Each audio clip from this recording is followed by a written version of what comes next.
Welcome back to episode 126 of Tall Boy Radio. And this is a very, very special episode that we've got for you tonight. As promised a few weeks ago when we had Bo on the last time, we said we were going to do DNA test results. The results are in, and we'll get to those in a little bit. If you're listening to this, by the way, on the audio, you just heard a little shout out from one of our listeners saying that they tried out some Ollie's products and just how good they were. So thank you for sharing that with us. So without further ado, Gaz, do you want to say hello, dude? Because there's no Andy again tonight, I'm afraid. Yeah, evening, guys. Really looking forward to this. It's been a while since, obviously, I've chatted to Bo. It's great to catch up. I think it's probably even longer since I've chatted to John. So looking forward to chatting to John. I haven't chatted to John for ages. Tonight, I'm drinking what is rapidly becoming one of my favourite drinks. I don't know if you can see that. It's an Urban Fog, and it's 6.5%, and it's a Brewdog and Mikkeller collaboration. And I'm drinking it actually in a glass that Andy bought me. You can't see it, in a left glass. Just look at the colour on that bad boy. It's absolutely delightful, this drink. So yeah, looking forward to this. Not quite sure where we're going to go in terms of DNA results. Is there a plot twist? We'll never know. Who knows? But yeah, let's crack on and see where we go. Indeed. Now is another fella left. Bo, how are you doing? Oh, I'm doing great. Looking forward to this for a while. Tonight, I'm drinking, it's a Nitwit. So this is I know it's probably kind of hard to see because of my background. It's a Nitwit. Oh, there you go, yeah. Yeah, so it's a white ale made at a restaurant here in Texas called BJ's. It's a restaurant brewery. So whenever you guys come to visit, I'm gonna have to make a trip over there. I don't know where else I could find it, but it's an amazing beer, and that's what I'm got going on today. Awesome. Well, that does sound pretty good, and we'll definitely be sampling that when we're over there. John Boy? Yeah. Hello, everyone. You're right. I was going to go buy a few funkier beers today before I came, but I didn't have time, so I've just got Brewdog Hazy Jane tonight. This is a nice one. It's a good one. Yeah, there's worse drinks to have. There's definitely worse drinks to have. Yeah. It's an absolute crack. And speaking of worse drinks to have, we might get to that in a little bit, actually, too. Actually, just while we're on that, sorry, I know John. Sorry, I know John mentioned Brewdog, and it wouldn't be an episode without mentioning. But just in case when my Urban Fog goes, I have got an Elvis juice there. I don't know if you can see that. There you go. So I'm rocking the Brewdog brewery with you, fella. So while you're drinking the Brewdog versus Mikkeller and then the Brewdog, I've just gone for the straight up Mikkeller, the Blowout, which is a IPA. And actually, I have to be honest, when I was in the shop, Matilda picked that one. Matilda picked it because she liked the picture. And then my main beer for tonight, because that was actually nearly gone, is the Straf Hendrik, which is a Belgian beer. I thought that was a bottle of the Duchess then, kid. I was like, what is going on there? Well, funnily you should mention that. I thought, seeing as John is here, it's only right, it's only proper I could share in the misery with him. So this is nicely chilled. We've got the Duchess, we've got chocolate cherry, and if you want to pop over the fence, guys, and have a little nibble, then you can have a go. Now that sounds so fun. Innuendo bingo. What are we, about 3 minutes in? That's it. So yeah, we're going to crack that one over. I've been threatening to try it now for a while. And I thought, if I can share the pain with somebody else, I'm going to do it. So, like we said, DNA results tonight. If you've listened to previous episodes, you should know what we're on about. If not, then go back and listen to them now. There's plenty of time. Stick it on pause and listen to it. Certainly started off when we did the genealogy episode as Beans Does Stuff. And then obviously we've had Bo on. And if anybody knows, obviously, Bo and I have done DNA tests to try and prove categorically or not whether we are related to each other or not. If you should know the story by now, but ultimately I traced the family tree and believed, we'll find out whether it's correctly or incorrectly, that Bo and I are first cousins or half first cousins or whatever the relationship is. But we'll get to that in a little bit. So before we get that, we'll build attention first. And we said before how you guys love a quiz. So I've got 6 questions now about DNA, which you guys can all chip in and have a little go at answering. If you're listening at home, you can have a go too. So question number 1. What does DNA stand for? I know the answer to that. Go on. Deoxyribonucleic acid. Correct. That isn't the question. It's not on here, so no points. But well done. Well done for knowing. So question number 1 then. Whose genes are more dominant, your father's or your mother's? Mother. Mother. Yeah. Without giving anything away for later, I'm going to go mother. Right. See, I get the logic in that because you are the seed in the belly, but no, your father's genes are actually stronger, more dominant. Really? Wow. Yeah, Go, man. that's it. Go, man. That's it. Just another thing we're better at. Question. I wouldn't have expected. No. That's genuinely shocked me. That is actually. My guess actually would have been it was a trick question. They were both the same. I would have thought purely 50-50, but no. Huh? So question number 2. Does DNA in sperm differ from sperm to sperm? Within the same person, just to clarify. I reckon. Yes. I reckon, yeah. I'm just going to say no, just so somebody's right. I like your thinking. Well, the good news is 2 people are right, Bo. Sadly, neither of them is you. Okay.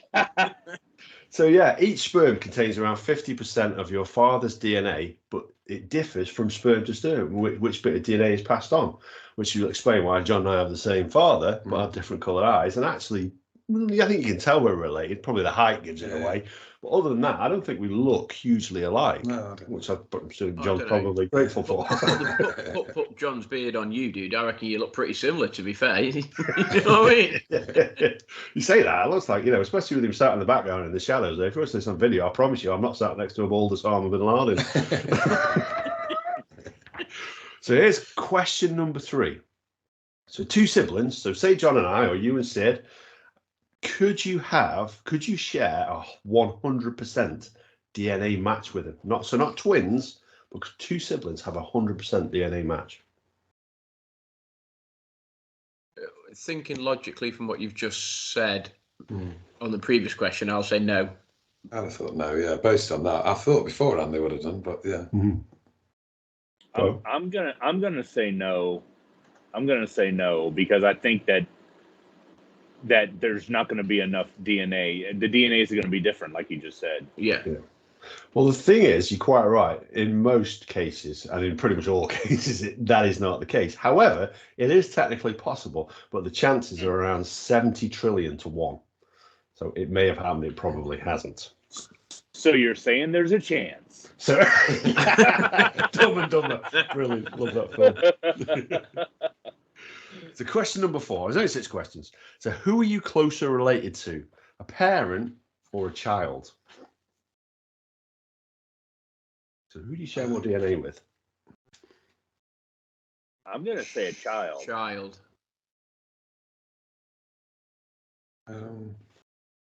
Yeah. No, well, I'll be the odd one out then. I'll go parent. I don't know. I can't get my head around it at all. Well, the good news is it's a trick question. Everybody's right. It's exactly the same. Exactly the same. You share exactly 50% of your DNA with your child, and you share exactly 50% of your DNA. When you think about it, there's kind of a logic behind that, isn't there? So question number 5. Gaz, this is a little bit for you. You may have heard this question before. Are sons always taller than their mothers? Where's Sid when you need him? Where is he when you need him? That can't be the case. No, definitely not 100%. No, that's not true. No. Well, Sid has stated this as an absolute fact. In that Sid was convinced, literally, like Sid's facts. Yeah. The answer is no, they are not. However, most sons are taller than their mothers. However, if you have a short father who comes from a short family and your mother is taller than your father, chances are you will be shorter than your mother if you are a son. Right. I had to get that out. This is why I'm doing the quiz early. If I have a few beers, I ain't going to be able to get that kind of information out. So question 6, last one then. So will DNA from a crime scene, there's another one for you there, maybe, Bo. Will DNA from a crime scene be compared against myancestry.com sample? That is gonna. No. That's gonna. Yes, I think it would be because didn't we have to sign some things on there saying it was going to be released? You didn't say Yeah, sign in any disclaimers to say that the information that you present on Ancestry.com can be used in. If you'd have said that, then yeah, maybe so. But if it's a private, well, I would have said no. But having listened to what you just said there about, I would go yes. I think immediately it's sent to the labs and it's kept in there. But for other things, you have to sign a disclaimer, I believe. Yeah. What do you say, dude? I'll go with Bill on that one. He sounds like the expert. I'll go with that one. Well, for the most part, actually, it won't automatically be, but they can request it to be for sample. So if they had an idea that it was you, but it won't automatically do. In fact, the words on Ancestry.com is they don't willingly comply with the police. It's like, you might want to word that a little bit better. They might unwillingly. Yeah. Well, this is it. This is it. So they might just give it out, but that's what it tells you on there if you Google it on their website. So yeah. So the real crux of the matter then. If you're listening to this episode, you know you can get 20% off if you use the discount code TallBoyRadio with Ollie's Nuts. As long as you're based in the UK, because they only ship to the UK, you can get 20% off your Ollie's order with us. Use the promo code TallBoyRadio, all capitals, all one word, on their website, on their promo site when you check out, and you get 20% off your order. You can get your nuts from there, your pretzels, your olives, and your chocolate covered pretzels. And I would recommend the chocolate covered pretzels. They are absolutely amazing, and they are available in 900 Sainsbury's stores up and down the country. Well, no, seriously. So the real reason why we're here, gold envelope. It's actually orange if we're going to be technical, but you know. Can't wait for this. So the DNA test results show that Bo and Beans are cousins. It came back positive. It came back positive. Never in doubt, kid. Never in doubt. No. Don't forget John. And John as well. Yeah, absolutely. Yeah, right. Absolutely. Yeah. So yeah, we are. Yeah. We are. Well, we're brothers. Yeah. But yeah, and that's been confirmed as well. Yeah. So we are cousins, which is quite exciting, isn't it? Really, to find I haven't catfished a stranger as a bonus. that is, you know. Cool. Yeah. So, I mean, I thought about it quite a bit after you and I talked, and what a full circle that it's come around. I mean, from the day I got the letter to the little bit of time we talked to my trip over there to everything. I mean, we're only sitting here right now because you decided to make an episode about genealogy. Yeah. That's why we're. I mean, you started off because you wrote a children's book, and you just kind of wanted to do something. But then you got to the genealogy thing, and we're only sitting here because of that. So there's a full circle that comes with that. Yeah, it is. It is bizarre, and to be honest, because you got your test results back quite quickly, didn't you? And then my test results took a little bit longer. A little bit like the watch that travelled its way around the world. I felt like the test results did exactly the same thing because, right. And funnily enough, the day I chose to phone them up, the day I phoned them up and said, look, what's going on? The woman wished me a happy Ancestry.com anniversary because it had been 10 years since I'd signed up to the website. Right. On the exact day I phoned up to say, look, what's going on? So she said, you've been using it exactly 10 years. It's like, that's ridiculous. So what kind of coincidence is that? But the longer it went on, the more and more I was convinced, oh, dude, this is just going to be one of those, those coincidences. Because you'd said when we were on the last episode that you could have picked my dad out of a lineup of 100 people, didn't you? You said, as soon as you saw him, you recognized him. You knew who you were looking for anyway, but he said the second you walked in, the mannerisms and everything. I thought, is it just one of those strange, bizarre sets of circumstances where he does just look like somebody? Even though it'd be pretty unlikely, but the longer it went on, the more I started to convince myself that I'd convinced some dude to travel all the way over here from Texas. Proper hoodwink. Lose my passport. I lost my passport. Yeah. I had to book it twice. Yeah. That's it. It was still a good trip, regardless. But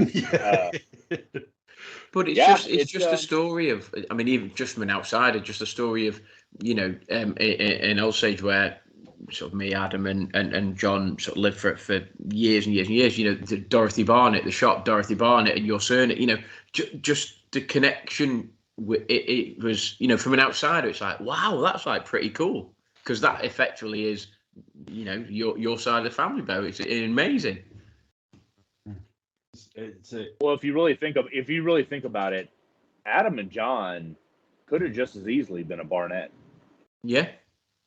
I mean, it was one decision away from having my last name, and living in America.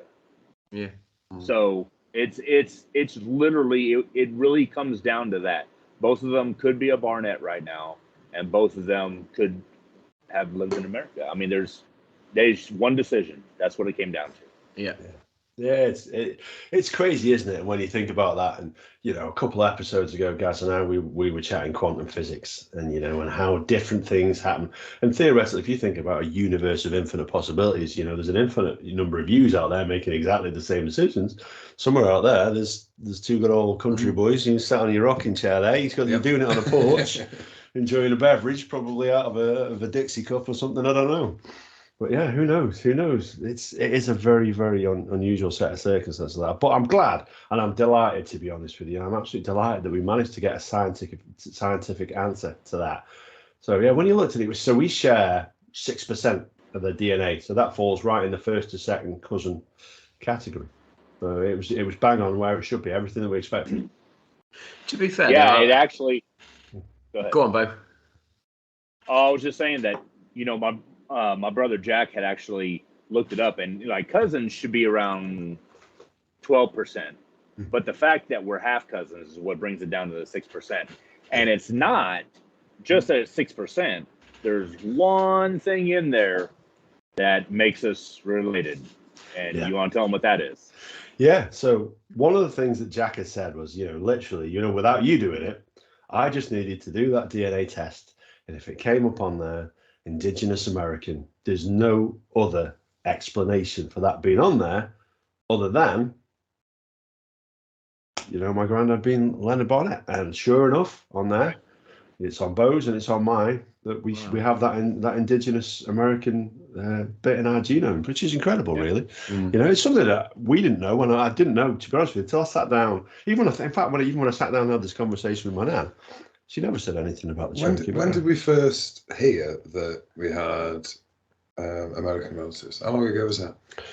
We were young. We were very young. I can remember knowing in primary school. Yeah. Because then there was just a whole load of nothingness then. Nothing happened. It wasn't even spoken about really then. No, it wasn't. It was mentioned and then years and years and years had gone by, obviously, until something happened, and then it's utterly bizarre, that one, yeah. But yeah, it does appear on there. Were there any surprises then, Bo, when you looked at yours and you looked at where your history came from? Yeah, so a few. So I'm looking at mine right now. One of them that I always knew that was my mom's side. She was Polish. Her grandfather came straight from Poland, landed in New York. So my brothers actually, you know, got their names out there, you know, at Staten Island and all that kind of stuff. So I knew that Polish side a little bit. What I didn't realize is I'm equally Scottish. No way.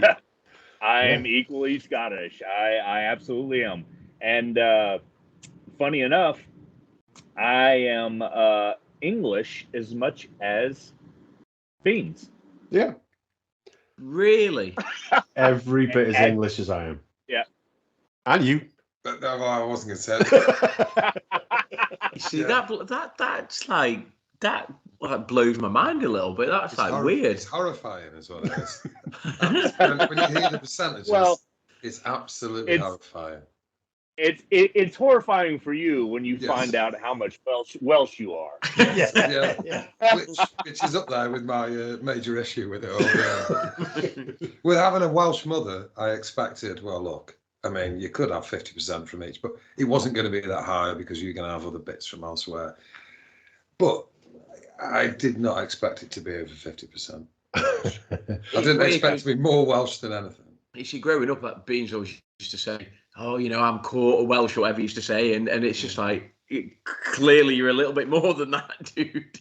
Well, that's the thing. When Bo got his results back first, and then Bo was like, "I'm 6% Welsh." I was like, "Oh, dude, if you're more Welsh than me, I'm so proud of being Welsh. If you're more Welsh than me, that's gonna suck." But he's not. He's not by a long stretch. I'm 61% Welsh. That's incredible. That's a huge amount, yeah, a huge amount. And funnily enough, they now break down via your parents. You can see basically what your parents were without them having to do a DNA test. Mum was something like 94% Welsh, 6% English. That's it. And same was, funny enough, Wade has done one of these tests. He's 97% Welsh, 3% English. Yeah, there's the very, very Welsh family. So yeah, you are. Wow. Yeah, it's great news. So I'll get you one of these nice little Welsh shirts for one of the World Cups on in Qatar. Yeah, I look forward to that, John. Won't you? I can see it. Put your England shirt. Well, it'll be interesting when they play each other, right? Yeah, well, I hope they're in the same group, aren't they? They're in this. Yeah, they are. They're in the same group. So I've not seen it. In fact, I see. This is the way I look at it. I was just about to say you talking about Wales. So you ended up above us, me and Gaz. Yeah. In the Euros, didn't they? They topped the group, didn't they? You guys are Bo. Bo's every bit as English as you. Yes, he is. No, look, the way I put it is, I was born in England. I've lived in England. I'm English. Yeah, absolutely. Yeah, absolutely. Test says otherwise. See, you could convince me otherwise. I started mentally making a list of cool Welsh people, and I got to Craig Bellamy. You got to Tom Jones, and that was about it, was it? No, he doesn't make the call list. Oh, okay. I got to Craig Bellamy, and I stopped. I couldn't think of anyone else. I don't know. Maybe there's one or two others. I don't know. Yeah, you put me on the spot now. I can't think of any others actually. Charlotte Church, I don't think she makes the list. Oh, come on. Well, not Keris Matthews? No. Maybe? No. Catherine Jenkins? Who? Opera singer. Oh, no. There's not many cool Welsh people. That's my issue. Alfie Bow? Is he Welsh? I think so. Anyway. Ian Rush was all right.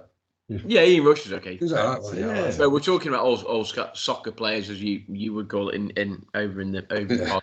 But Neville Southall, he's cool. He was definitely a cool Welshman. Yeah, he was. If you asked his wife, she might say differently. Allegedly. Yeah. Oh, yeah. Hold on. Get that in, allegedly. So like I said, when you were over here, we did visit Wales, but we spent a couple of days up in Scotland as well, and you had no idea at that point just how Scottish you were. I mean, what percentage Scottish were you? I am more than a quarter. Wow. Yeah, more than a quarter.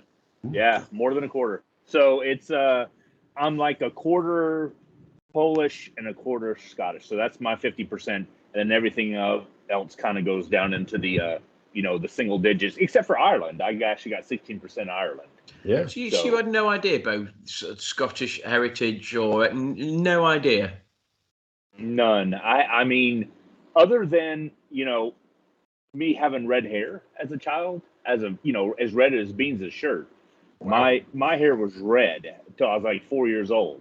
So, you don't get that really over here on the American Indian side. So I kind of knew that it was in there somewhere, but I didn't know it was that much. Like it was a lot. And, I guess the only other thing that was kind of a surprise was the smaller percent of American Indian. I thought I would be sitting around 10% just because of stories I've heard, about Leonard and my grandmother, meeting each other, walking from different Indian reservations and meeting each other. Yeah. So I would have thought I would have had more of that. But I guess the biggest thing is I can play the bagpipes. And you walk around in a skirt wearing nothing under it. Yeah, I get you. Yeah, that's fine. I get you. This is Texas. It's pretty high. You want to keep it aerated. Yeah, so that was obviously 26% Scottish. So I was 12% Scottish. And actually, you're 16% Irish. I was 2% Irish.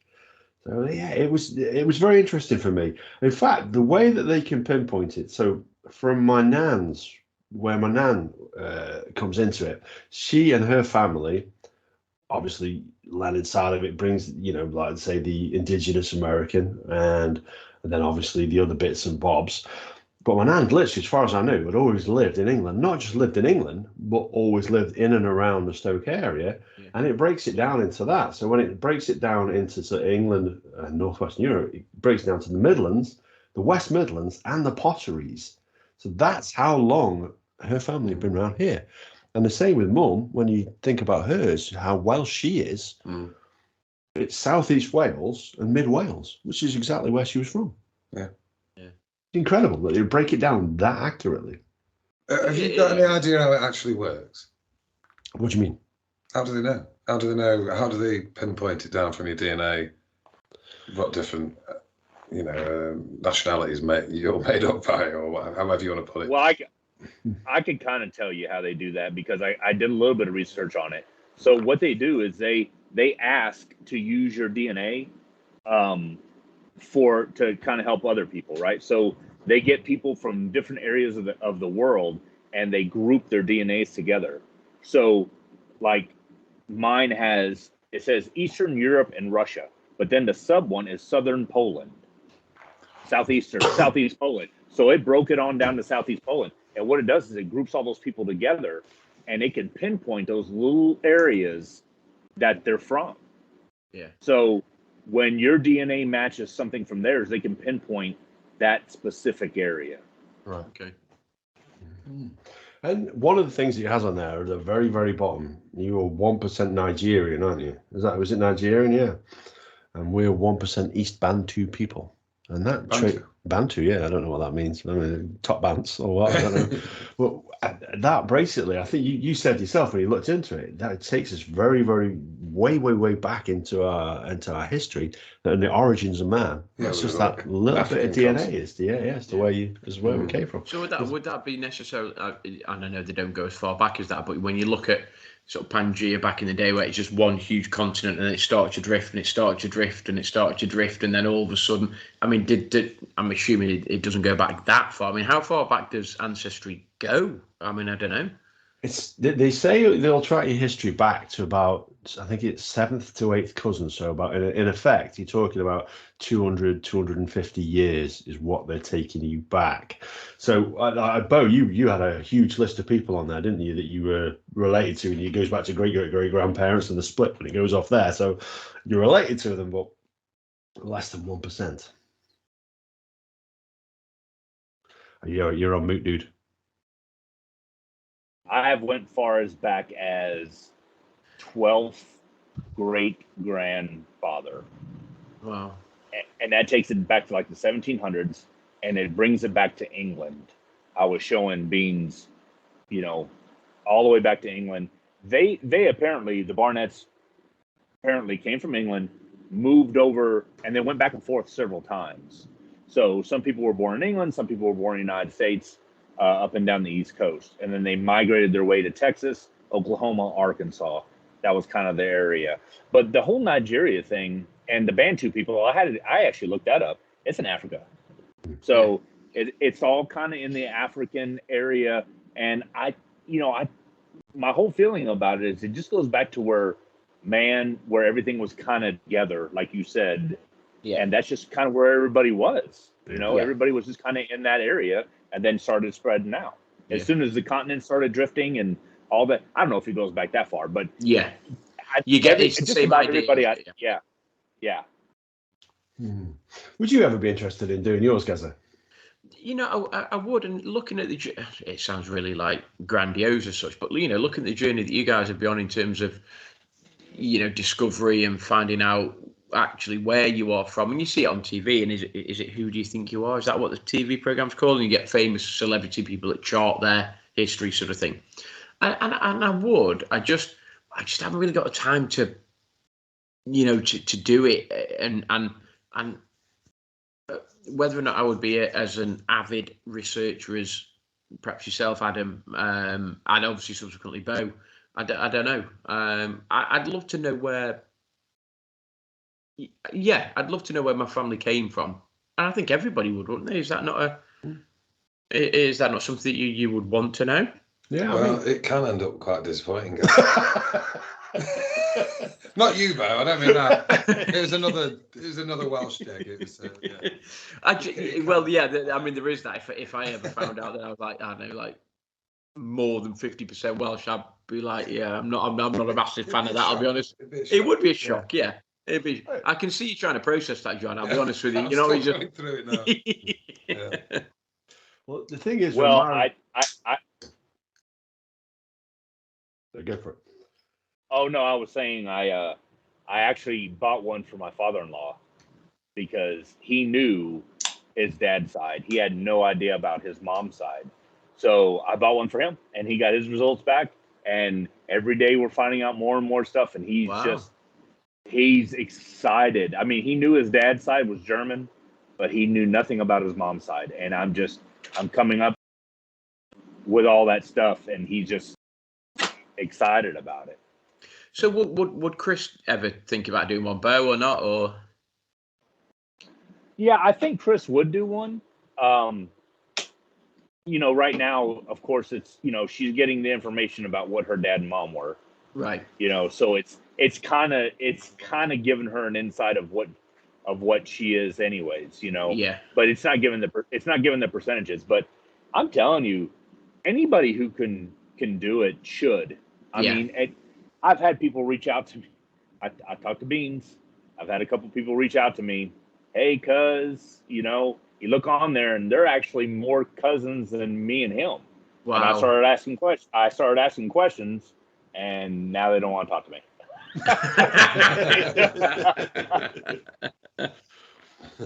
I must admit, when I first opened mine, the first name I expected to see at the top was Bo M. Barnett. So I clicked on, right. Okay, I don't know who that person is. Oh, I know him. That's Wade. So you're about fourth or fifth down less. There's a D Barnett as well. I think that we share about 7 or 10, maybe 10% with him as well. So, and then there most of the people that cropped up on my list were on the American side. Interesting enough, because I think more Americans had done the DNA test. There's a few Welsh ones, and that was it. Rub it in. Yeah. Well, yeah, it's very interesting, and I remember my brother telling me just know it's Pandora's box. It could be. Yeah. So get prepared for whatever or whoever may come out of that. And that's what I was just going to say. You guys obviously have had the very positive side of Ancestry, and you know, you've been over to the UK, Bo, and you know, you've been able to sort of chart your history, and you've met sort of Adam and John and all. You know, there has to be an element of where you think, you know, some people might go through this process and actually, in a way, hate what they find. You know, so I suppose there is that. You are open, and you know, you're letting the genie out the bottle as such, aren't you? You know, you don't actually know what will happen. Absolutely, yeah, and that's the thing. You know, it could have brought up stuff for us that we didn't want to know, but it's one of those things. We had a question that you want answering, and to be honest with you, a couple of years ago, Kim and I were talking, and we were talking about this. I think it was Bo and I had been in contact, but you know, it was even way before he planned on coming over. And Kim said, "I kind of toyed with the idea of Christmas is getting one of those Ancestry.com DNA test results," and I said, "Well, I'm glad you didn't, because if it had come back and disproved it, then I would have been gutted. I would have been absolutely gutted, because right now I think I've got the answer to the question." Yeah. And then it niggled at me. It's like, but if it isn't the answer to the question that I've got, I need to know that. Yeah. I need to know that. And you know, it's, you know, so when Jack suggested doing it, I was like, yeah, absolutely, we'll do it. It's not cheap. I think it's cost you about 50-60 quid, but it's worth doing. Obviously not for you, because you know yours now. You know your Welsh. I know mine. Well, I hope I do. If I have mine done and it's different, I'll be asking the old dear some questions. That's it. Yeah. But yeah, 40% Iranian. That would explain something. Yeah, it's bizarre. It is utterly bizarre. But there's just a few things, like when we were on the train on the way back from Scotland. So I was sat there and I cracked open the bottle of whiskey actually while we were on the train on the way back. I mean, it's sat there, and Bo's, you know, you can tell what Bo's thinking. You know what I mean? You can see the cogs ticking away, and he looks to me and he goes, Your legs are very hairless. I was like, okay, thanks. Where's this conversation going? It's like, and they are literally. You can see I'm sat here in shorts. I've got virtually no hair on my legs whatsoever, and I never have done. I'm not a particularly hairy person, although my back's getting hairier than my head ever was, unfortunately. And that comes from, and you said, like Leonard was exactly the same, and that comes from that Indian heritage because they were virtually hairless themselves. My beard, when it grows, is soft and fluffy. It's not prickly or sharp at all. It literally, if it was in length of yours, it would blow in the wind. Yeah, mine does a bit though. Mine's mine's not like dead coarse. So yeah, I suppose it is quite like Yeah, so that was interesting. And there's a picture when you look at genealogy as well. There's a picture of our granddad from a mum's side at the age of about 19. And if you were to stick an extra picture of you when you were 19, it's uncanny, isn't it? The resemblance is absolutely ridiculous, to the point where the first time I saw it, I actually thought John had like one of those old-timey photographs done. Yeah. Yeah. Utterly bizarre how genealogy, although we're brothers and pretty much your results would come back exactly the same. Yeah. But, I think you look a lot more, you can tell you're from mum's side of the family. I think so. I think so, yeah. I think so. You can't so much now, when you think like our Uncle John, who is my mum's brother, actually he's an absolute spitting image of his dad, isn't he, my granddad? But you were a spitting image of him when he was 19, but now you wouldn't say that you or John looked alike. No. I find it fascinating. I do. I find it fascinating how that is, and the same as you and Sid. Yeah. Gazza. I think you look. You do look like your dad. Yeah, and lots of people say that. Pretty much everybody I speak to sort of says, "Oh my God, like." Give you another 15 years and you will be Big Grey. And I'm like, well, I don't know if it's as a compliment or not. I'm sort of not sure, actually, if I'm honest. But yeah, loads of people sort of say, I look much more like my dad. Sid looks much more like my mum. And it's strange because you go through and you think, is it the colouring? Is it the skin tone? Is it the hair colour? Is it the eye colour? Is it what is it that makes you look like somebody else? Is it literally just the way that your face is formed? Because that's what people will say. They look at you and they look at your face. It's like, well, is it the shape of the eyes? Is it the colour of the eyes? And that goes back to what you were saying about the DNA, and actually different sperm can have different bits of DNA. So if, depending on which sperm, manages to sort of catch the egg as such, it depends on what you look like. And it's weird because there's lots of people that will say, oh, you look like such and such. But then I suppose when they come and do a test, they'll be like, well, actually, I haven't got that much. It must just be there's a little bit of chance in there. Does that make sense in terms of sort of what sort of traits and characteristics you get from your parents? But yeah, I've always been told I pretty much look like my old man. And I'd like to do it. Parts of me remember stories, and it's weird because you remember bits of stories that your granddad and then that your great granddad would tell you, or your nan or your great nan. I mean, I don't remember my great nan. I remember my nan, and on both sides of the family. I didn't know my nan on my dad's side of the family that well. She died when I was quite young, but like my nan from my mum's side, she lived till 100, bless her, and she died a couple of years ago, sort of thing. So, and they were from a different part of the country, but then you think, well, actually, where are they from, and where do we come from? And it does bode a few questions. I have to admit, it opens up a few.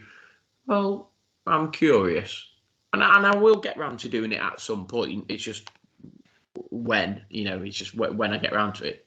But I will do it. I'm looking, as I say, what you and Bo have done and gone through and met, and I'm like, oh, cool. Can I have a little bit of that as well? I wouldn't mind meeting somebody and getting in touch with them and just seeing where it leads, So I'll do it at some point. I'm just not sure when. I think it's a great story, and it's one of the things we chatted about while you were over here, wasn't it, Bo? That it is a good story. It is a story that we felt needed telling, didn't we? Yeah, it's a. it's a story that I think other people have. You know, they have it. I don't know if they went through the lengths of trying to find the other person as you did, or if they got as if they actually succeeded like you did. But to see it from the beginning to the end, and trying to take my my feelings out of it, it's pretty amazing. And it's a pretty amazing story, and that's I mean, we're talking about all over the world. 10, 15 years ago, without the internet, Yeah. could we have done this? No. Could you have done it? Probably not. No, I mean, think it's, I did everything I could to make sure people didn't know where I lived. And you found it anyway. Damn you! I have a beast. job for you. Yeah, that's it. I tell you, I'm a regular Jim Rockford just without the Trans Am. It's weird though, because go back to almost right at the beginning, and I remember a story that Bo spoke about when he's sitting in a room, and was there something that was passed to you, and you looked, was it, I don't know, it was a photo or something, you went, oh God, I recognise, like, that literally is, and was the, I can't remember the story, but you said that Adam had contacted you, and you were reading this thing on the letter that Adam had, and you were like, almost like a hairs on the back of your neck, you're like, oh my God, like resonates massively with me, and you could piece together then some things that you had memories of that then matched what Adam was writing about. And for me, that was like, wow, like as an outsider, I was like, bloody hell, that must have been a real sort of, like I say, hairs in the back of your neck, like mind-blowing sort of discovery as such. Yeah, it was. I think what we're discussing right now is when my dad had told me that someone told him that he had a half brother in England, and this is 5 years before the letter. Yeah. So when I'm reading the letter, it all just kind of hit me at once what I'm actually reading. Yeah. I'm actually reading that this is the half brother they're talking about. Yeah. So it was like, whoa, like really, really, really. So yeah, I had to, when I told my dad finally that this is what I found, this is what I got, he couldn't speak. Yeah. He kept rubbing his beard and saying wow for about an hour. I mean, that was, yeah, he was flabbergasted, couldn't figure it out. If you hadn't been told, so if you hadn't heard about him having potentially a half brother in England, and then you'd have received a letter like you did, that could have just gone in the bin, I suppose, because you wouldn't have kind of thought, there's anything behind this. Yeah, that could have been binned and gone then. And if I received a letter like that, I probably wouldn't, because I didn't think of anything like that in my past, or I've not heard of anything. So that'd just be something binned. It'd be, what's this? Yeah, you'd be like, yeah, whatever. Yeah, they're after something. Right. Well, there's a lot of things that had to happen with me and Adam. I mean, there's a lot of. First off, I had to believe the letter enough to call him my brother. Yeah. And I could have thrown it away. I had to believe it enough to call. So there's a lot of things that had to happen. He had to write just the exact words for me to go, okay, this is enough for me to figure out what's going on. And then contact my brother who lived in England. So, and then, Adam brought up a good point. You never know who you're reaching out to. It could be some crazy who spent, just a crazy, it could be anybody. It could be anybody. And they could be too. So it's not like you're going to get on an airplane in a month and fly over there, right? You got to make sure that you're, safe and everything else. It could be anybody. Yeah. Everything lined up, like, to the point where he's the closest cousin I have. And I have cousins over here that I don't talk to. Yeah. And Adam jumped in front. Adam and John jumped in front of everybody. Yeah. Because of who they are as people to begin with, a very open, very, giving, very just the kind of person that I am, that I feel like I am, there. And that's just, you could have got the other side of that. You could have got somebody who was looking for something, looking for, or not doing well, looking for that handout or whatever it was. And we didn't get that. What we got was somebody who works hard, loves their family, and is just trying to make it in this world. Yeah. And that's what we're trying to do. Yeah, I appreciate that. I do appreciate that. And like you said, I never know who I was writing the letter to. And don't get me wrong, I'm absolutely delighted that it turned out to be your good self. But the person who really we need to thank in all this is Uncle Crystal, because without our great Uncle Crystal, because without that name, I don't think I would have been successful, because that is the one key that helped to unlock the secret. It really is. And literally was that. So when you went on Ancestry or whatever it was, and that name popped up, was that like, oh, I'm a bit of a dead end here, and I can't get anything here, and I can't get anything here, and then that name popped up, and then it was like that unlocked, and then all of a sudden it was a bit like the Pandora. It was like, whoa, oh, hold on a minute, I've got all of these now. Yeah, well, I had the names, so I had the name, and like I think I said, Leonard Leon Barnett, and there was another one with very similar birth date, very similar time that he passed away, and I mean really similar in terms of a couple of days on both. It's quite uncanny, and it could very well have been him. But I broke it down. So when I first started, before I sat down on Ancestry.com, I used something called, I think it was the Social Security Death Index, which is a really, really depressing name, but it's a list of Social Security numbers for people who passed away in the States. And I just typed that name in there, and I pulled it up, and I used that Social Security number then to find out different bits of information. So that when I went and I did a course in Congleton Library to how to use Ancestry.com. And the great thing is, if you're living in the UK, you can use Ancestry in any of the libraries pretty much up and down the country for free. You don't have to pay for it. It's wonderful. Just go in there and sign up and just spend an hour in there and have a nice warm cup of coffee, sit there, and you can research your family tree. It's a great way to do it. And I did that. And I went and did a course on how to operate. I thought it just made sense. Kim had found it and she signed me up to it. And I went along to Congleton Library, sat there. And so we did it. And she talked us through it. And I was just itching to get away and just type it in. So she says, right, you've got 15 minutes then, right at the end to search. So I typed in the information that I had. And the first one that come up, no word of a lie, the first one that came up, and it's there, Crystal Barnett. And there's no way. There's no way. I'm not just going to take the first one. I need to research this a little bit further. But it was the first one I ever typed into Ancestry.com was the one that came up. And that is just ridiculous. But I had all the other information that I'd researched around it and all the likelihood after speaking. So did you research various stuff not through Ancestry.com, and you tried to sort of collect loads of evidence, and then through Ancestry.com you almost collaborated that? Yeah.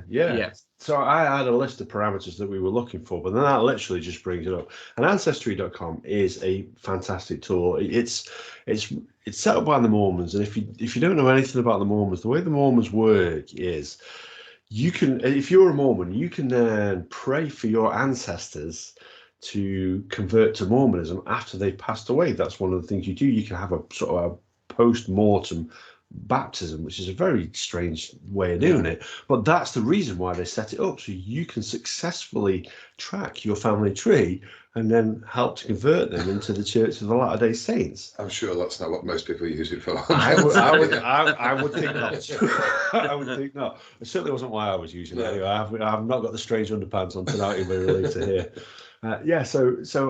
And that's what it's there for.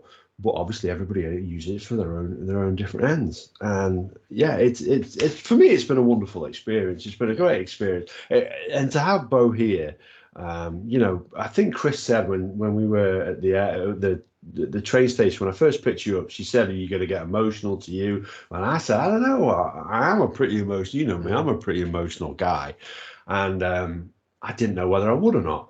And I didn't all the time here. I was still trying to process it.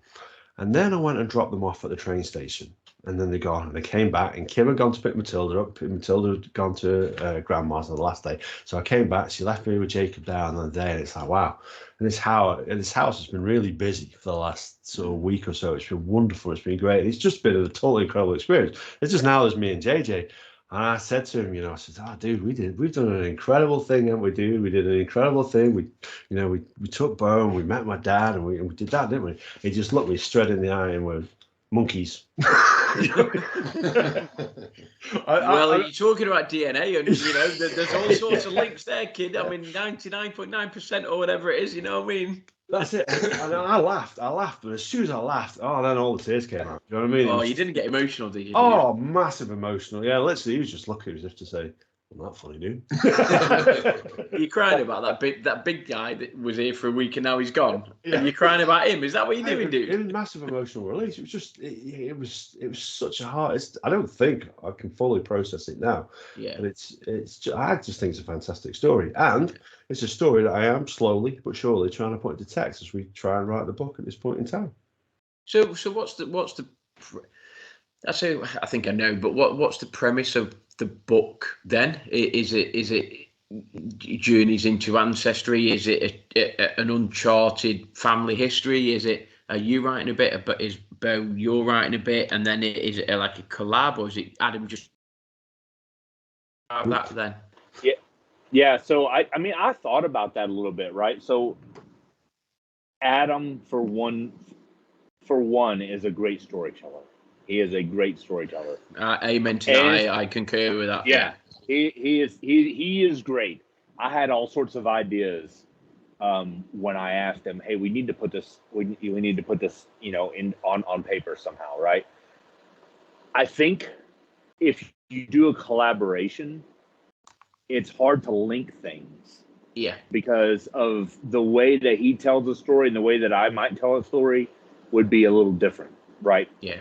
So it might be confusing, but if you start, and this is just what I'm thinking, and I don't know anything about what he's written. He said he's already written a chapter, right? So I have no idea. But if I'm thinking in my mind, I'm putting myself in World War II. Okay. Yeah. I'm putting myself in Leonard's boots. I'm putting myself in England meeting his nan. Yeah. And that's where the story's going to it's going to be a true story. And I asked him, I was like, do you want to change names? Do you want to? He's like, no, I want to make it as real as possible. A nonfiction book. This is what it is. And is it a book of, love, lost? Yeah. I don't think so. I think it's a book of family found. That's just how I think about it.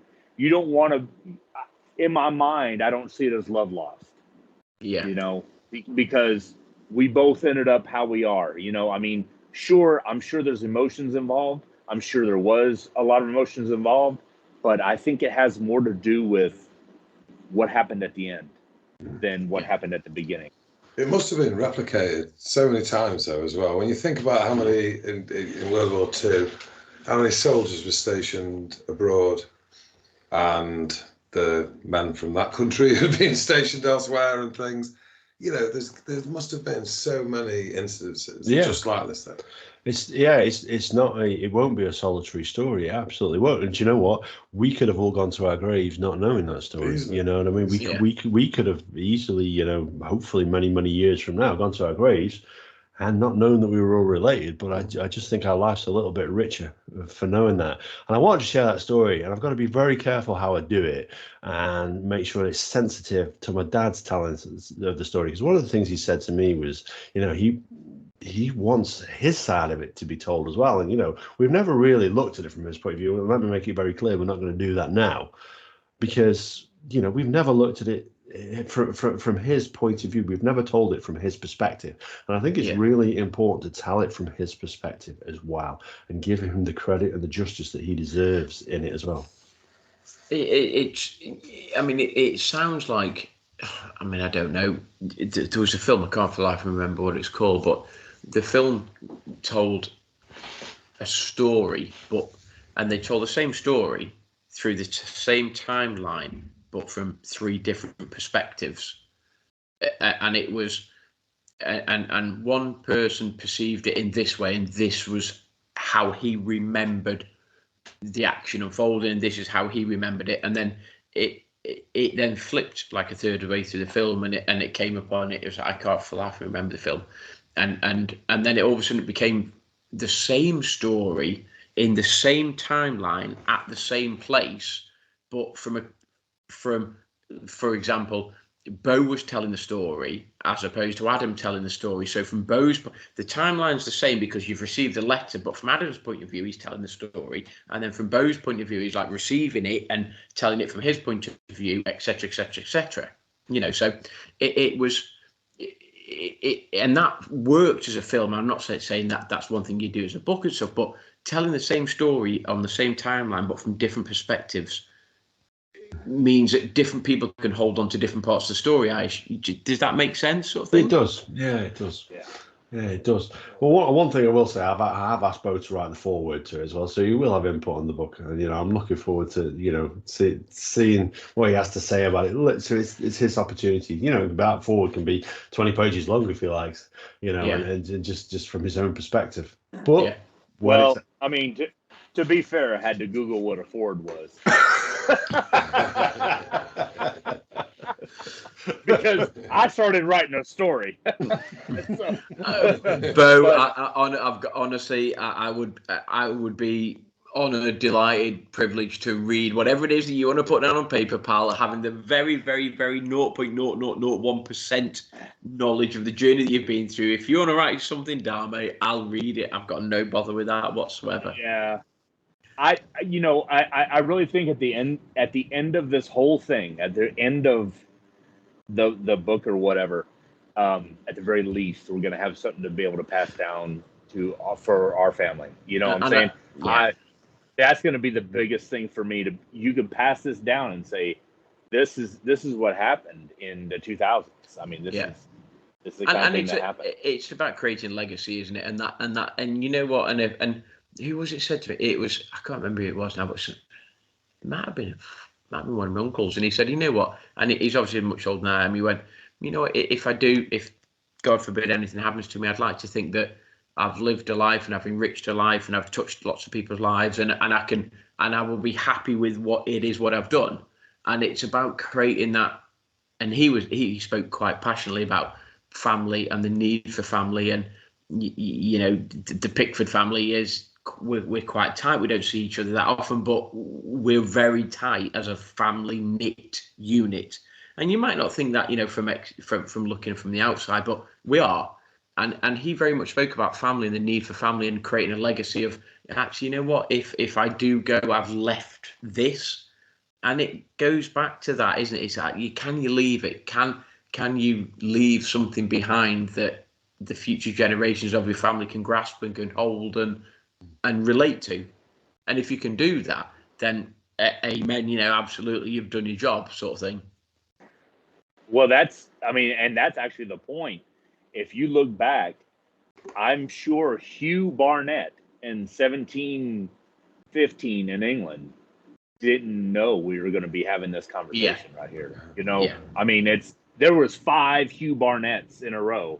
Hugh Barnett, Hugh Jr., Hugh III, I mean, who would have known that Hugh Barnett in England would have created all this?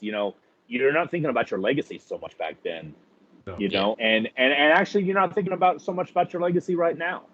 But, it'd be nice to know 100 years from now that Adam and I's name pops up somewhere. Yeah. Yeah. It's putting a bit of extra pressure on this work now, dude. I might have to go rework chapter 1. But it's true. The other side of it for me is as well is, like John says, it isn't. For us, it is a unique story. It's a great story, but it's unique in the way that we got to meet. But I just hope that somewhere out there, somebody else gets to read that story and it inspires them to go and do it and hopefully be as fortunate as we've been. Well, they haven't got long to do it, though. No. Because you've got to, I think with something like this, you've got to have that initial conversation with somebody that's close to it and that knows. And as we're aware, people from the World War II era now, there's not that many of them knocking about. So if people don't do something, don't find out soon, then it'd be down to ancestry to actually put people together as opposed to doing it the way you did. It's very true. And I suppose there is that you will get to a point where there is that missed generation, won't there? Because there will be a period of time that you would have liked to have spoken to people, talked to people, and actually you're now missing that opportunity because, bless them, that they get on in their lives and they're 70, 80, 90 years old. It's like, it's unfortunate. Yeah. Well, you're talking 1945, so they would have been born in the 20s, really, effectively, to be partaking in that. So you're talking a A long time ago. Yeah. So there's like John says, not too many of them left, unfortunately. No. So we are coming up to around about the hour mark, but we have promised. We got John's run out of beer here, so Yeah, I have. I'm changing the subject ever so slightly. We didn't find any royal blood in the family, did we? But we've got the Duchess here, nonetheless. Oh, John, have you tried this before? I've tried the Duchess. So the Duchess was fine. I thought that you lot were completely on fire. It was different. It was tangy. Did you finish it? Way. Yeah. Oh, easily finished it. Well, he bought me another beer at the same time as that. I can't remember what it was, and I preferred the Duchess to that one. Delirium Red. Delirium Red. Yeah, that was horrible. What? The Duchess was lovely. I'd never had Delirium before, and I'll never have it again. I like the bottle. You speak to three big fans. That's probably why Andy's not here tonight. Actually, he's offended by your view. I know. Yeah. I'm not being funny. Andy jumped through the screen and slap a headbutt on you or something. He's talking like that. Yeah, no, I didn't like Delirium. I didn't enjoy that Delirium. Right then. Oh my word. So this one that we're trying now, is the chocolate cherry version. In the background though, that's the thing. Look at him now. He's like, no, I'm not having this. It smells absolutely disgusting. It does smell horrible. 6.8%, so I think it's about the same as the Duchess, maybe a little bit stronger. Oh, it's the Duchess. Oh God. It's got that same, really acidy tart aftertaste. But it's maybe a little bit more subtle. It's a little bit more subtle. But you're going to try and he's going to convert you like this, aren't you? No, I'll give it a second go. Don't get me wrong, I could have COVID. My taste could have gone. I don't know. The aftertaste is the same, isn't it? Slightly vinegary, should we say? Sauce and No, I'm not. I'm not a fan. I'm going to tell you right off the bat now, it ain't as bad as the Duchess. I could drink a fair few of them. I could settle and enjoy that. Yeah, that's not bad at all. I'm not going to say it's not bad, but it isn't. No, I mean, obviously, for those people that don't know the Duchess story, obviously, we went down to London. We went into this bar. We had the Duchess. I wasn't a massive fan. Adam wasn't a massive fan. The barman went, "Do you want to change that, lads?" We were like, "Yes, please." And to be fair to me, they did give us a different drink. And I think I've tasted it once. Had once, maybe since then. You might correct me, maybe twice, but certainly, definitely once, I think. So, not for me. This ain't terrible. This ain't terrible. Yeah, drink some. Yeah. It ain't terrible. Honestly, John just leant back and bloody necked it. So it can't be that bad. It actually isn't too bad. It's quaffable. Actually, speaking of alcoholic drinks, that's one thing that Bo did change me on. When he was over here, if I drink whiskey, I do drink it neat. However, if I ever have a cocktail, I always my go-to was the Manhattan. However, when Bo was here, he got me on old fashions, and I tell you what, I've had a few of them since. And that's a good cocktail. Old fashioned. Yeah. Oh yeah. Well, yeah, it's one of my favorites. Yeah, it's one of my favorites. I mean, you got to start off with a good whiskey, anyways, but it's got a little bit of sweetness to it. You still taste the whiskey, you still get it in there, but it's old fashioned is one of my favorites. And I promise, I'm not going to serve you bad beer in Texas. I won't do it. So I'm not going to do it. Not even to see how you like it. If I don't like it, I promise you're probably not going to like it. So, but I know you like IPAs. Yes, IPAs are good. Yep, and to kind of circle back, I actually bought one the other day that was a Stone Cold Steve Austin IPA. Oh, yes, I'll be up for that. Yeah. He's a legend, isn't he? I want to get hold of that. You can get it in the UK, but it's very, very difficult to get hold of. Yeah. El Segundo Brewery, something like that? Yes. Yeah. Yep. It's a Broken Skull. It's a Broken Skull. Yeah. Nice. So I tried one yesterday. It was a little bit hoppy for me, but I know where to get it for when the trip is here, whenever you make the trip. So yeah. I'll be bringing some of those back as well. Yeah. And like I said, Gaz and I were talking, because Gaz is off to the States in the summer, aren't you? You've got a great trip planned in New York, Vegas, and San Francisco. And Kim and I were talking about when we do it, and obviously Biden, bless him, is just he's done something useful and relaxed. some of the things for travellers to make it a little bit easier to get people out there. They have relaxed the COVID rules as such and the COVID entry requirements, and bless him, he's a little bit doddery, is the old goat. Don't bless him. Quit blessing him. Yeah, I'm with you on this one. The guy is an embarrassment. The guy is an absolute embarrassment. I'll tell you, it's more likely that he's going to, the dollar's just going to go plop. And if it does, can you imagine the impact that would have on the rest of the world? Mm-hmm. Look at what he's done since he came in. Donald Trump said that a country has to produce 100% of its own energy because otherwise, in time of war or dispute, it can't rely on people. He told Merkel that, and she didn't listen. Look at her now and all the fact that they rely on Russia for it. Look at Biden. How many pipelines has Biden closed down? Donald Trump said Biden hates the US energy industry and he's going to break it down. And that's exactly what he's done. Literally everything, all the doom and gloom that Trump said happened. John, you're going to be allowed in Texas when all the world goes to shit. I'll come to Texas. We're gonna shut down our borders, and you're allowed. Definitely over there.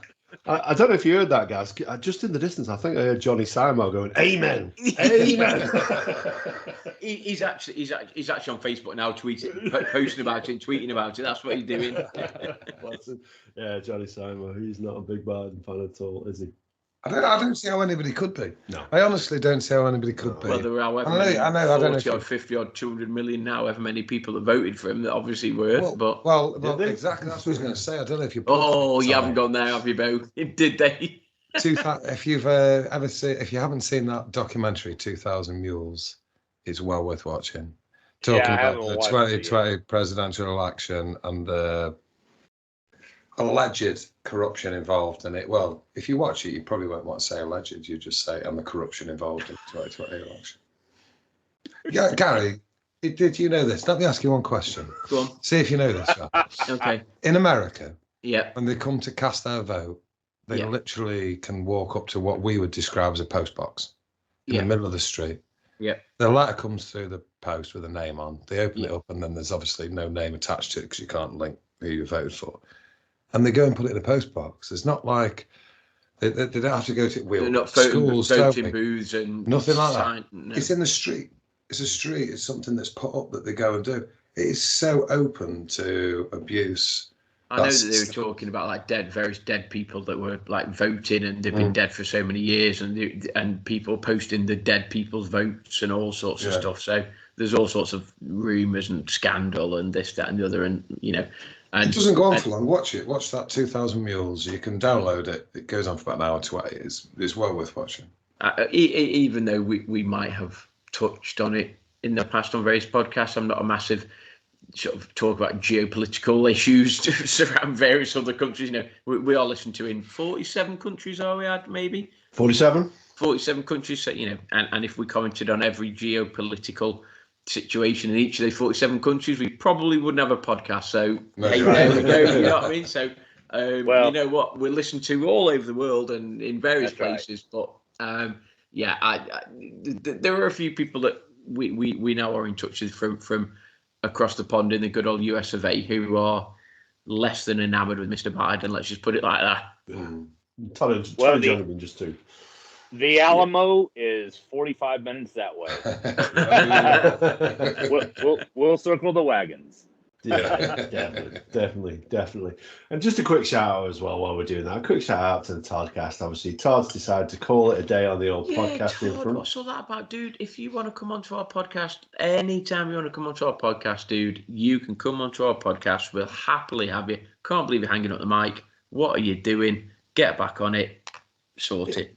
He'll be back. I'm telling you now, he'll be back. I chatted to Johnny Sowers just to check in with him, and I'm pretty confident he'll be back. He's got a lot going on right now. He's changed his job and everything. So Todd, we'd love to have you back. And Johnny, you're welcome on here anytime, because you guys are always entertaining and a lot of fun. So, just one last plug from me, actually. Just one last plug from me before call time on this podcast.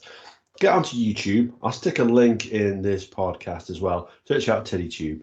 That is, my daughter is fascinated by the fact that we do a podcast. She wants to be a part of it. I do think it's deeply inappropriate for the most part of it. So we've set one up called TiddyTube. So search out TiddyTube on YouTube, and that is going to be Matilda and I, and we're going to be building some Lego on there, some good fun. And actually, we've got some Lego. We've got a Lego enthusiast coming on the podcast in a few weeks' time, probably a little bit in the future now. And actually, Mike from Happy Hour seen the fact that we were chatting and said, I've been chatting with him. Mike's coming on as well. Mike's going to join it. Mike's a big Lego fan, as it turns out. I did not know that. So that should be an interesting episode. So as we wrap it up there, has anybody else got anything else that want to shout out before we go? No, I'll just wrap it up from sort of just across the road from where Adam is. I would love to say from just across the pond, but it's not quite that elaborate. I've really enjoyed it. I've hugely enjoyed obviously meeting Bo in person and having a few beers with him and podcasting live with him and just in the journey that he's been on and Adam's been on and John's been on in terms of sort of trying to figure out sort of who they are and where they came from and all of that. So God bless you. I've enjoyed it from the outside, and here's to many more sort of podcasts and beers together, and hopefully one day, Bo, we get to sort of meet up again in person, and we'll chat again. We'll have a crack open a beer or two. So I look forward to that day. Absolutely. Yeah. Thanks. And to be honest, we drank more than just a couple of beers that night. I was going to say I've definitely drank more. I've definitely drank less tonight than the last time I was on a podcast with you. So yeah, we drank a lot. I appreciate it, man. This has been a lot for me. It's been a very emotional for me, but in a good way. Emotions can go a lot of ways, but this is definitely emotion in a good way. I'm glad. I'm happy that John and Adam are in my life now, and their families are wonderful, and for them to come over, for John to come over and be part of this and everything like that. It's to me it's just amazing. So thank you all for actually making this happen. So. And Gaz, we're gonna do it again. We love England. I'm just as England as Adam. Absolutely. There you go. And I can't wait for that day to happen, fella. I look forward to the day it happens again, mate. Absolutely. Cheers. Absolutely. John Boy. Yeah, well, I'll extend a thank you as well, man, because I was a bit more of a backseat passenger on this ride. Adam did all the legwork, as it were, and what have you. But I've then reaped the rewards. I've met you 4 times now, I think, and 2 of those, Bo, have been on this TBR radio thing. But I do get the feeling that it isn't the last time that I meet you properly, if you know what I mean, as well. And I got that the first time we kind of met, and I brought my lad over and what have you, and then I came and saw you again whilst you were over. And yeah, I just got the feeling that, I think we're definitely going to meet again. So, yeah. Absolutely, yeah. We'll be making the trip over to Texas in the very near future. Don't get me wrong, we'll be podcasting about it as well. We'll be sharing that story on there because I know you guys will hopefully want to hear it too. But yeah, this for me, I think I've said it before, but it is one of those. I consider this one of my greatest achievements that I've ever done because, when I sat down, I had the first time I had that conversation with my dad, and I said, "Look, I want to speak to my nan about it. Is that okay?" I asked his permission first. Then, I'd had a few beers, and I spilled a glass of red wine up his curtains. Red wine, made a right mess, and apologised. And then I set off on a journey. I didn't really expect it to go anywhere because you can have no real expectations about what can happen. But I didn't expect now that, like, say, you would come over here. We're going to be going over there to you. We've done this podcast, and we get to talk. And and now it's not just a name that's distant off. It's I've always thought of you as a friend as well, but as a family member. We have it confirmed now in writing, and for me, it's just been an absolutely phenomenal journey. And thank you to everybody who's listened to it and bought into the idea of it, and to you guys as well for indulging us to do these episodes. And just thank you, because it's been a wonderful journey for me. one final thing then that we wanted to close out with is, unfortunately, musicality started off in my family and has not passed on to me or to you, to the best of my knowledge. Not particularly. I did play the recorder once. Yeah, Or twice. just once is probably for the best. So Bo is very musical, and so is his dad. So we've got a little bit of a recording now of Bo playing a song with his dad that we want to close out with, and we hope you enjoy it. So thank you and take care.